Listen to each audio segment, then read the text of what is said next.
하나님을 경배하는 모임에 왕도 참여를 해야 되고 백성도 참여를 해야 되니까 이제 새 시대에는 왕은 당연히 왕궁에 있다가 그 제사 때는 제례에 참여를 해야 되니까 왕이 다니는 통로가 다를 것이고 문이 다른 것이고 돌아갈 때도 그건 당연히 다르죠. 그리고 백성들은 세속에 있다가 이제 안식일이나 뭐 월삭이나 절기나 뭐 이런 때 예배 제사에 참여를 했다가 다시 돌아가면 세속으로 그 사람들은 세속으로 돌아가요. 왕궁으로 가는 건 아니죠. 왕궁에 사는 왕이나 왕궁에서 나와서 이제 제사에 참여했다가 제사가 끝나면 왕궁으로 다시 돌아가고 이제 이런 것은 내가 이 46장을 우리 유영재님 강론을 하실 때 이제 몇 권의 성경을 이렇게 찾아 읽으면서 뭘 얼핏 떠올렸냐면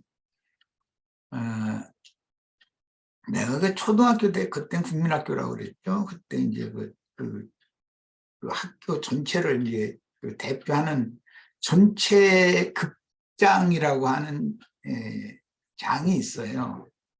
아마 나와 나이가 비슷한 분들은 아마 다 알 거예요. 학교를 그때는 그렇게 해서 지금은 어떻게 되나 잘 모르겠어요. 그런데 그때는 이제 전 학생들이 운동장에 이렇게 다 모여서 그 교장 선생님의 그 가르침이나 훈시나 이런 걸 듣는 그 주회를 일주일에 한두 번 이렇게 전체 모여서 하는 그런 행사를 했는데 그때 각 학급의 반장들은 그 자기 학급의 맨 앞자리에 서고 그보다 또 교장 선생님 마주대에서 보는 조금 떨어진 그 이제 자리에 이제 전체 학생들을 인도하는 전체 급장이 있으지요. 서서 뭐 이제 구령도 붙이고 이렇게 해서 그 교장 선생님한테 뭐 인사도 하게 하고 뭐 이제 그 전체 퇴실을 하게 되면 이제 퇴실이라고 명령하면은 뒤로 돌아서서 군대식이지. 그땐 지금 알고보다 이제 군대 가보니까 그렇게 하더만 뒤로 돌아서서 퇴실하고 이렇게 명령을 이제 대리로 이렇게 하면은 그 순서에 따라서 이제 자기 반의 교실로 이렇게 줄지어 들어가고 이런 그런 것을 딱 떠올렸어요. 왕은 백성들 전체를 지휘하는 지도자지만 왕의 위에는 하나님이 계시기 때문에 전체 극장이라 해가지고 교장 선생님하고 맞짱 또 그러는 거는 아니잖아요. 교장 선생님의 지위와 위치가 있는 것이고 그 학교 전체를 이렇게 모든 행정 권한을 가지고 인사권을 가지고 있는 그 교장 선생님은 어떤 각 학급의 어떤 담임을 맡은 선생님들의 몇 학년 몇 반은 어떤 선생한테 배정을 하고 만약에 그 사람이 도저히 이것은 교사로서의 태도가 아니고 이것은 뭔가 현격한 어떤 부정이 잘못이 있다 싶으면은 그 사람의 공무원의 목을 자르는 그런 권한이 있잖아요. 장이니까 인사권을 가지고 있죠. 예, 그런 것을 생각을 해보면 이스라엘의 왕은 이스라엘 모든 백성들을 대표하지만 이스라엘의 진짜 왕은 하나님이기 때문에 그 이스라엘의 왕이 하나님께 제사를 할 때 옆에 이제 그 제사를 돕는 사람들은 제사장들이고 이스라엘의 왕은 이스라엘 백성들을 대표해서 제사에 참여를 하는 것이거든요.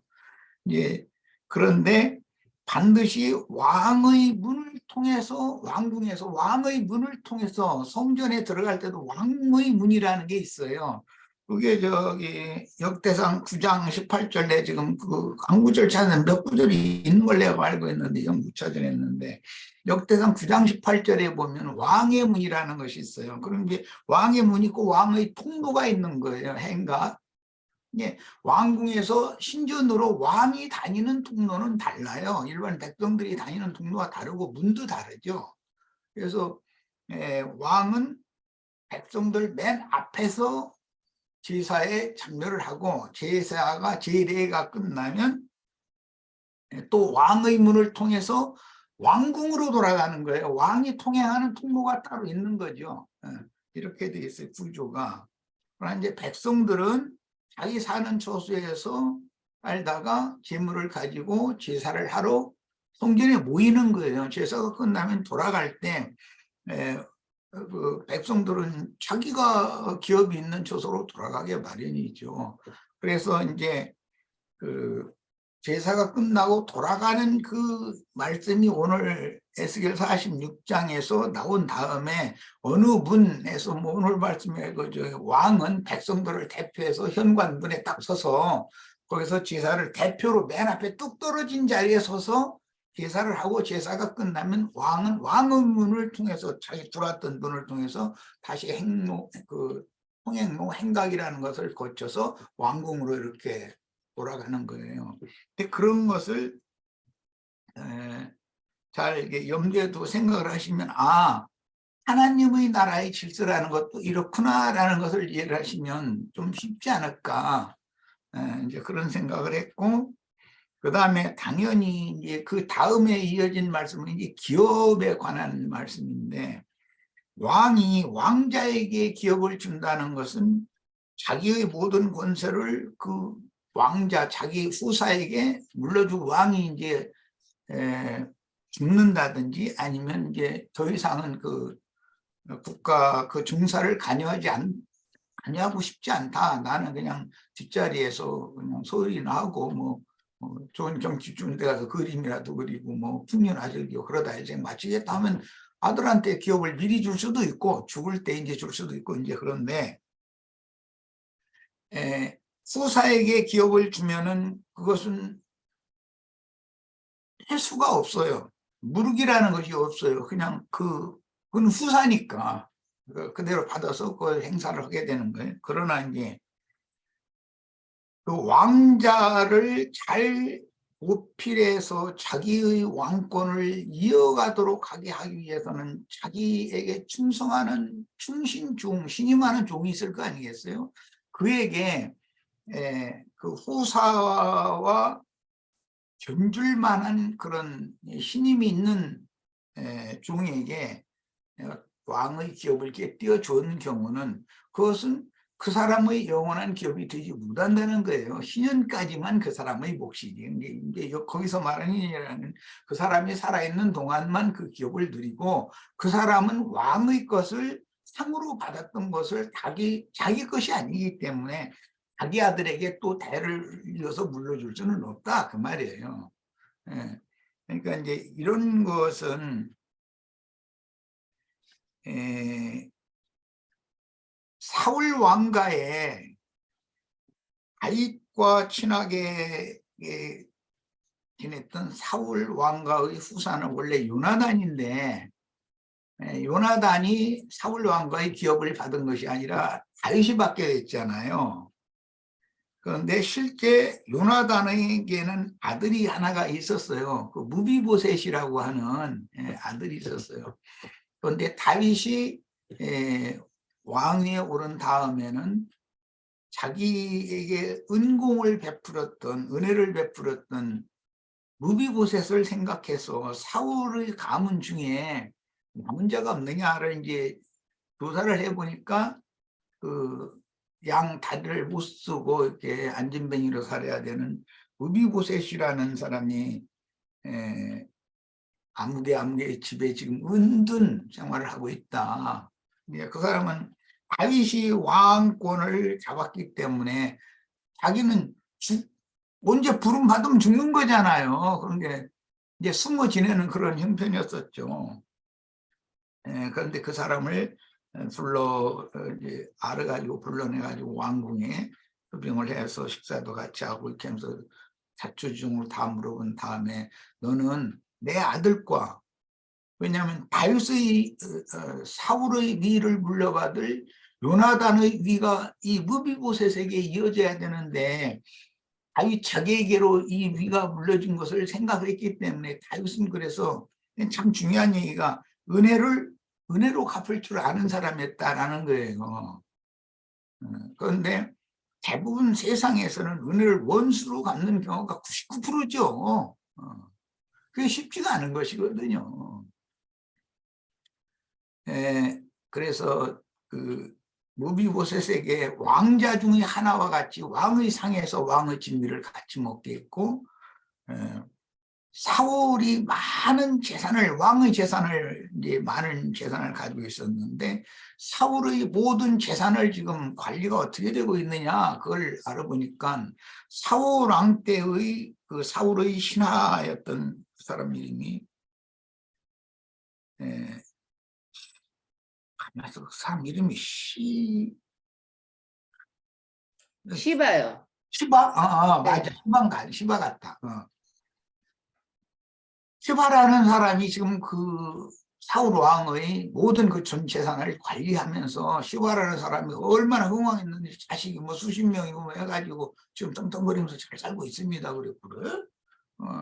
왜 사울 왕의 그 기업을 당연히 요나단이 없으면 무비보셋이 받았어야 되는데, 그 시바라는 종이 그걸 관리를 했냐? 이제 그런데 상황이 그랬던 것이죠. 무비보셋은 죽을 우려가 있으니까 그나마 이제 살기 위해서 은둔 생활을 해야 되기 때문에 그 자기 조상으로부터 이어지는 기업을 권리 주장할 수 있는 처지가 아니었던 것이, 그렇게 노출되니까 자기가 그런 사정을 알고 그 시바가 관리하던 기업을 그 할아버지 사울의 후사는 요나단이고, 요나단의 후사가 이 무비보셋이니까 요나단은 없으니까 무비보셋 너에게 준다. 그래서 잃었던 기업을 다시 찾아서 무비보셋에게 준 거예요. 그건 이제 구속사의 일환이죠. 당연한 무비보셋의 기업을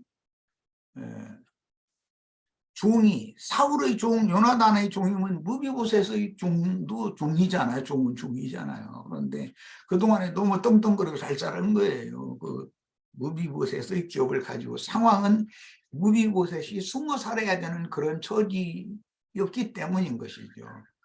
그래서 그 시바라는 사람 불러가지고, 네 주인이 지금 무비보셋이니까 사울에게 충성했듯이 무비보셋에게 충성을 다해라. 이제 그렇게 했죠. 그런데 그 시바라는 사람은 술수에 아주 능한 사람이었었죠. 다윗 왕이 피신을 하게 될 때 그 분치를 했는데 줄을 잘 서는 게 특색이 있는 사람이잖아요. 세상을 읽을 줄 아는 사람이. 그러니까 그 무비보셋이 나귀에 안장 채워가지고 달도함과 함께 피난을 하는데 힘들어 하려고 준비 다 하고 있는데, 무비보셋은 제발 움직일 수 없는 사람이고 시바는 움직이는 사람이니까 준비 다 해놓은 나귀 타고서는 지가 그냥 왕보시고 하고, 무비보셋은 철뚝발이가 아니라 양쪽을 다 못 쓰니 뭐 쫓아가도 못하고, 그러고 왕이 피난살이하고 돌아올 때까지 음식도 거의 금식하다시피 하고 목욕도 않고 왕을 위해서 늘 기도만 하고 그렇게 이제 지냈었다는 것을 나중에 왕이 돌아와서 알게 됐죠.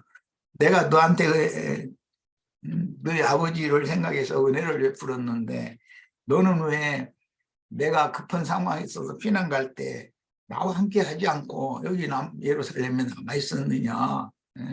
그러니까 사실은 여차지 해서 이렇게 돼가지고 이 시바라는 종이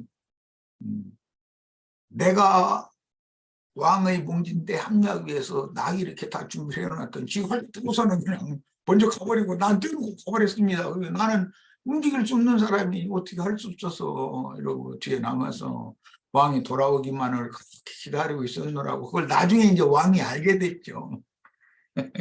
그래가지고, 그런데 그 전에 히바가 막 왕한테 막 떡 무화과 묵지 200덩이 떡 이런 걸 다 갖다 막 바치면서 막 아부를 떨으니까 왕은 야, 무비보셋에서 유전되는 재산 전체를 네가 관리하던 것을 무비보셋에게 내가 전에 줬는데 무비보셋 이놈은 은혜를 원수로 갚는 놈이네. 알고 보니까 맞은 건 나오고 나 피난 갈 때도 안 쫓아오고 이놈 안 되겠네. 이제 이렇게 생각을 해가지고 돌아와가지고는 그 씹어보고 야 그 저 사울 왕한테 있었던 유전되던 그 기업 재산 절반 네가 가져. 또 절반을 뚝 띄었어. 저번에도. 근데 그리고 나서 나중에 무비보셋을 불러서 자초지종을 알아보니까 이름이 이제 완전히 이게 설수부린 놈이었다는 걸 알게 됐죠. 이런 이야기가 성경에 나오는데 이런 걸 통해서 물론 뭐 우리가 인생사에서도 사람이 말하자면 그러면 안 되죠. 은혜를 갚고 사람이 상황에 따라서 마음이 이렇게 변심하고 저렇게 변심하고 툭 집어가지고 얼른 이쪽 쪽에 설 건가 얼른 저쪽 쪽에 설 건가 이건 세상 정치판에서나 그게 통용되는 일이지 천국인 교회 안에서는 있을 수가 없는 일이죠. 뭐 조금 더 나간 얘기를 자꾸 안 해야 되는데 하게 되는 건 내가 염려가 되는 것이 교회 안에서도 어떤 뭐 이게 이쪽 저쪽 눈치를 봐가면서 이런 식으로 사람이 주님을 향한 한 가지의 그 고든 충성심 이걸 지키지 못하고 이제 신앙적인 정절을 지키지 못하고 그런 사람은 이 땅에 사는 동안에 뭐 많은 사람들을 또 자기가 이제 민심을 자기에게로 오게 해가지고 뭐 큰 업적도 남기고 그럴 수도 있어요.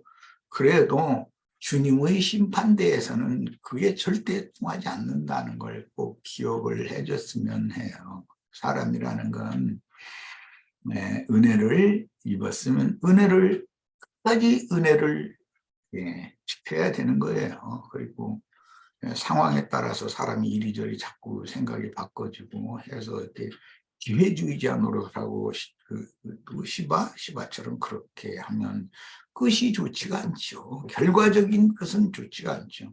이런 것을 잘 생각하는 그런 기회가 됐으면 합니다.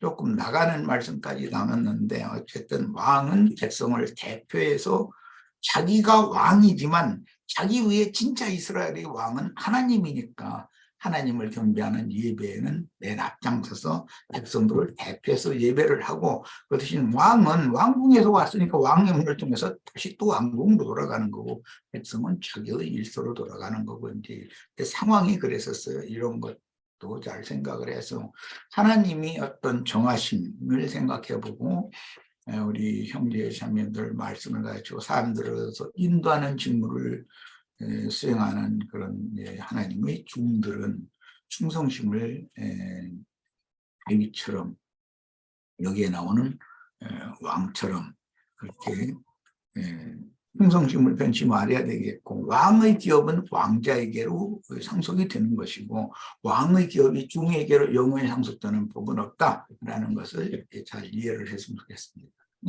여기까지 해서 마칩니다. 예, 보충적인 설명 감사합니다. 이제 에스겔서도 47장, 48장 이제 2주밖에 안 남았습니다. 마무리를 끝까지 이제 잘 할 수 있기를 바랍니다. 자, 다른 분 혹시 없으신가요? 예, 시간이 1시간이. 저기 에스겔서 마치면 이제 형제님 이제 준비했다 이러지 말고 다른 책을 딱 골라서 이어서 하셔야 돼요.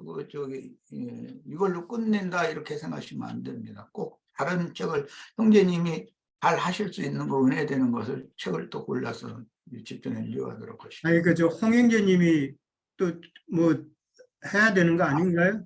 아니 홍영재가 나온 게 회복이 되면 그때는 그때대로 이제 교회 집회를 어떻게 해나갈 것을 그때는 또 새로 정할 거니까 걱정하시지 말고 중단 미션은